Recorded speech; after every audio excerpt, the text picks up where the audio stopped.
জঙ্গলে এক হরিণ ছিল যে শুধু নিজের সৌন্দর্য আর গতির গর্ব করত। সে ভাবত, আমি সবার চেয়ে দ্রুত, সবার চেয়ে ভালো। একদিন জঙ্গলে ঘোষণা হলো দূরের পাহাড়ের ওপারে নাকি আছে এক সবুজ মাঠ, যেখানে অফুরন্ত খাবার। সবাই মিলে যাওয়ার পরিকল্পনা করল, কিন্তু হরিণ ভাবল, আমি একাই গেলে সব খাবার আমার হবে। রাতে চুপি চুপি সে একাই রওনা দিল। পথটা ছিল কঠিন, কাঁটা, পাথর আর অন্ধকারে ভরা। মাঝপথে সে কাদায় আটকে গেল। অনেক চেষ্টা করেও বের হতে পারছিল না। ভোর হলে বানর আর খরগোশ তাকে খুঁজতে খুঁজতে সেখানে এসে পৌঁছালো। তারা মিলে তাকে টেনে বের করল। হরিণ লজ্জায় মাথা নিচু করে বলল, আমি শুধু নিজের কথাই ভাবতাম, তাই আজ একা বিপদে পড়েছিলাম।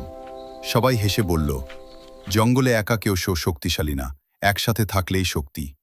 সেদিন থেকে হরিণ বদলে গেল, কারণ সে বুঝল সব নিজের জন্য রাখলে শেষ পর্যন্ত কিছুই নিজের থাকে না।